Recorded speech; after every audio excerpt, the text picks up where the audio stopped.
Bakit po? Mga sinungaling kayo? Paano niyo nagawa sa akin 'to, ha? Nay, anong sinasabi mo? Hindi namin maintindihan. Ikaw, Scarlett, sabi mo doktor ka, 'di ba? Bakit katulong ang trabaho mo sa New York, ha? Nay. Ikaw, Brianna, teacher ka, 'di ba? Bakit nakita ka nilang nasa bar at sumasayaw-sayaw ka pa? Ikaw, Michael, akala ko may engineer na ako. Ngayon pala, nangi-scam ka lang ng tao!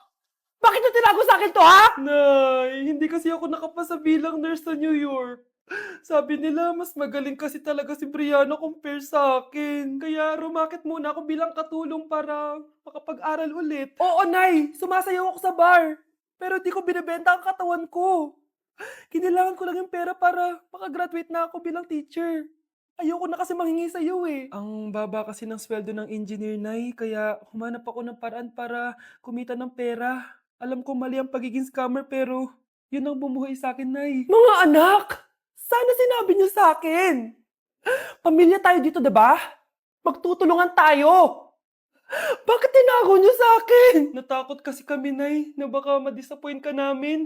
Alam kasi namin yung paghihirap mo. Mapag-aral lang kami. Anak ko kayo. Gagawin ko lahat para sa inyo. Sa tingin niyo ba hindi ko kayo tatanggapin, ha? Kaya itigil niyo na yung mga ginagawa niyo. Lalo ka na, Miguel. Opo, Nay. Sama-sama tayong bumangon. Nay, sorry. Wow, ang sweet naman. Isa ka pa. Gusto mo talaga masira tong pamilya namin, no? Lumayas ka dito, pamilyang peke! Ano? Palibhasa, di ka mahal ng pamilya mo. Mga ate, kuya, proud pa rin kami sa inyo. Mga anak, simula ngayon, sama-sama na tayo, ha? Walang iwanan at walang magtatago, ha? Promise? Promise, Nay. Hindi na kami magtatago.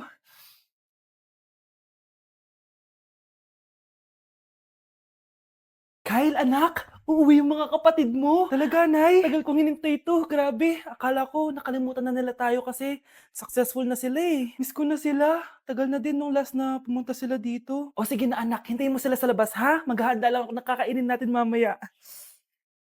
Uy, Kyle. Balita ko, uuwi yung mga kapatid mo ah. Opo, tita. Paano niyo po nalaman? Basta! Siguro proud yung nanay mo kasi successful yung mga anak niya, no? Oo naman, tita. Nagbunga lahat ng paghihirap ni nanay sa kanila. Deserve niyo yan. Malapit nyo nang malaman ng totoo, walang sikretong hindi nabubunyag. Pasok na po ako, tita. Sige. Hello, Nay! Nandito na yung anak mong doktor, all the way from New York! Hi, Nay! Nandito na yung anak mong teacher, all the way from Central Elementary School! Hello, Nay! Nandito na yung anak mong engineer. Naiyak naman ako. Nakumpleto din kayo magkakapatid. Sana nakikita to ng tatay niyo. Masaya ako na nandito kayo, ate, kuya. Sana maging successful din ako na kagaya niyo. O siya na, kumain na kayo ha? Galing pa kayo sa malalayo eh. Wow naman, Mare. Bigatin na yung mga anak mo. Ang saya-saya. Oo naman, Mare. Ilang taon din akong kumayod para mapagtapos lang sila. Pero worth it naman, di ba? Teka, Mare, para mas masaya, may kailangan kang malaman. Ha? Ano to, Mare?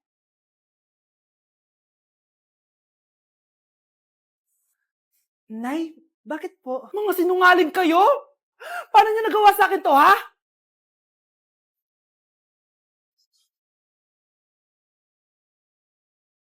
Wow! Gising na siya! Ang pala mo nandito sa bahay. Nay, wag ganyan please. Alam mo, bilib din ako sa'yo eh. Wala na nga tayong makain, nagpabuntis ka pa. Buti pa yung anak ni Rosa, pag-aaral ay natupag. Nakakawalang gana! Yan, umalis ka! Diyan ka magaling!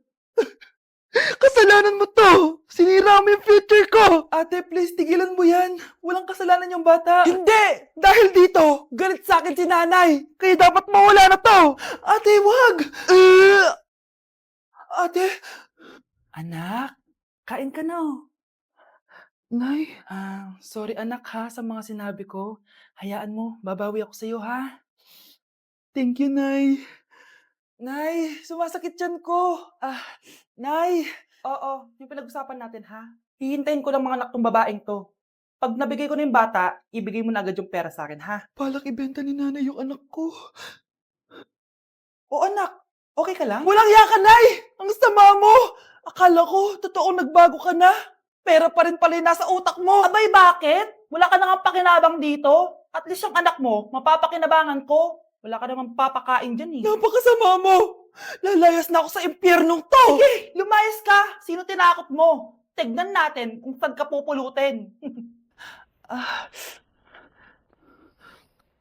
Hello, Bes. Hello, Bes. Kilala mo ba si Edward? Oo, Bes.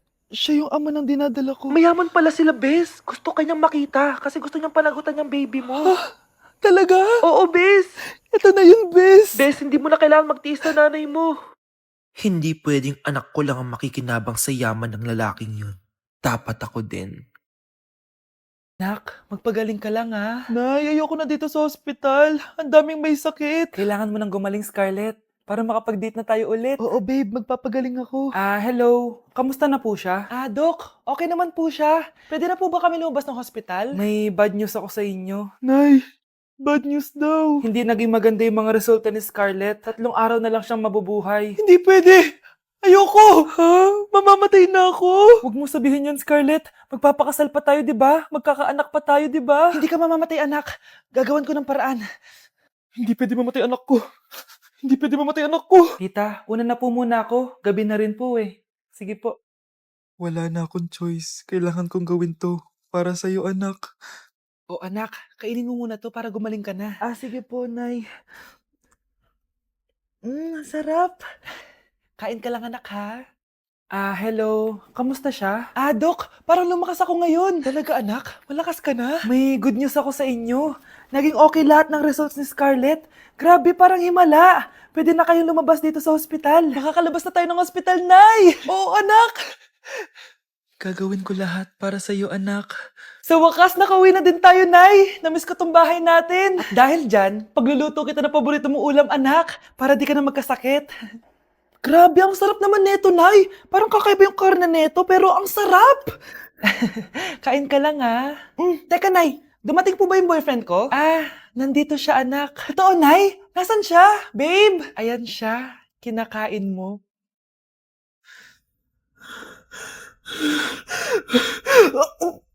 Baby, away tayo. O ano, anak? Puro bebe time na lang? Di ba may exam ka pa bukas? Opo, Nay. Try mo kaya mag-review para di ka puro bagsak. Diyos ko. Sige, Nay. Challenge accepted. Makaka-perfect ako sa exam bukas. Sino nagsabing hindi ko kaya mag-review? Baka Scarlett to. Ba't tumatawag na to? Oh, bakit, Bes? Nagre-review ako. Te, may bago akong chika. Importante ba yan? Importante. So, eto na nga. Go, Te! Spill the tea! Ano nangyari? 1 hour later. O siya, sige na, Te. Magre-review na talaga ako. Storbo. Saan na ba ako? X, Y... Hala, break na sila. Ano nangyari? 1 hour later. Mag-review na nga ako.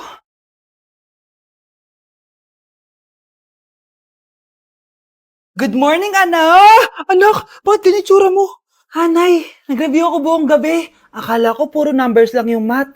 Bakit may X and Y? Di bale, anak, gamitin mo tong Radiance Glow Pure Blossom Elixirs ng YOU. Meron tong toner essence at illuminating serum. Ano naman yun, Nay? Ano to? Nakaka-bright, repair, at protecto ng skin. At di lang yun, anak. Nakaka-reduce to ng oiliness at ng skin texture. Suitable to for all skin types, kaya gamitin mo to para fresh ka bago ka mag-exam. Ay, ang fresh nga. Glass skin, no? Super lightweight at super dali lang pala i-apply nito, Nay. Go na, anak. Islay mo na yung exam mo. Good morning, class. Ready na ba kayo mag-exam? Sure nang makaka-perfect ako kasi nag-review ako. First question. Kung 5 ang kinain na pizza ni Maria at 2 ang sapatos ni Cardo, gaano kalayo ang Earth sa black hole?